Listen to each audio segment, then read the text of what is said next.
Welcome to my channel Sparkle TV.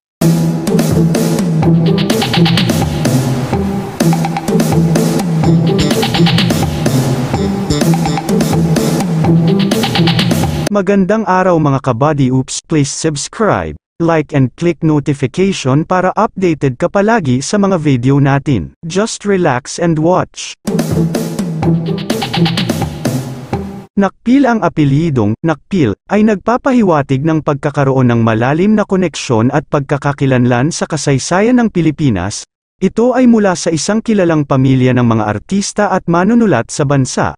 Mayroong malaking katanyagan ang pangalang ito sa larangang pampulitika, ngunit isinasama rin ito sa iba't ibang mga disiplina gaya ng sining at musika. Nagpapahayag rin ito ng pagpapahalaga sa kasaysayan at kultura ng Pilipinas. Castro. Ang Castro ay isa sa mga huling pangalan na minsan ay maihahalin tulad sa mga kahalili ng mga namumuno at naglilingkod sa lipunan. Isa ito sa mga pangkaraniwang apelyido na may malawak na sakop sa Pilipinas. Ang pangalang ito ay nagpapahayag rin ng iba't ibang impluwensya na nagmula-mula sa mga taong nahalal at gumawa ng anumang pagbabago sa bansa. Mapapansin rin na may iba't ibang mga variant ng Castro, tulad ng De los Reyes o De los Castro, na nagpapahiwatig ng mga lokal na impluwensya sa pangalan. Ocampo. Sa mga lulubang ambag ng mga Ocampo, nabuo ang isang mahalagang papel sa kasaysayan ng Pilipinas. Ito ay isa sa mga pangkaraniwang mga apelyido na nagmula-mula sa katutubong Pilipino. Isinasama ang pangalang ito hindi lang sa mga lokal na lider kundi pati rin sa iba't ibang larangan gaya ng sining at edukasyon.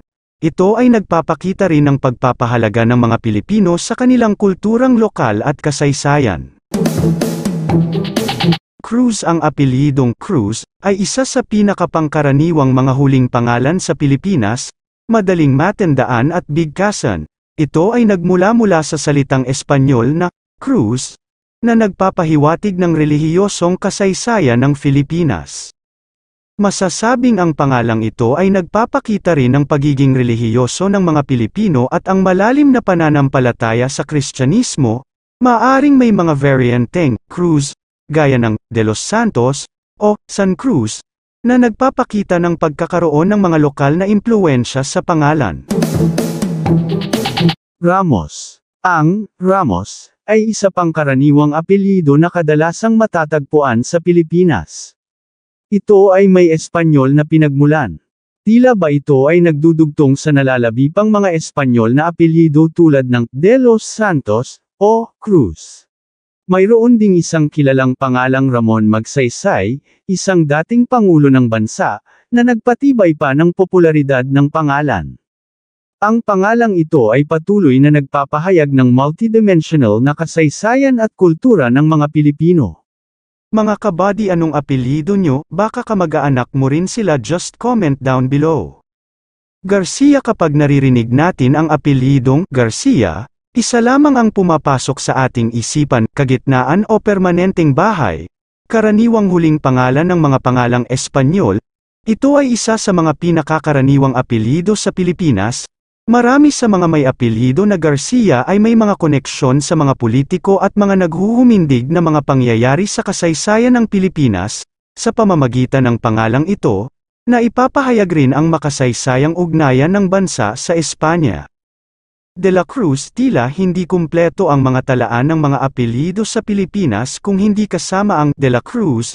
Ito ay isang pamilyar at karaniwang apelyido na kahit sino ay marahil ay may alam.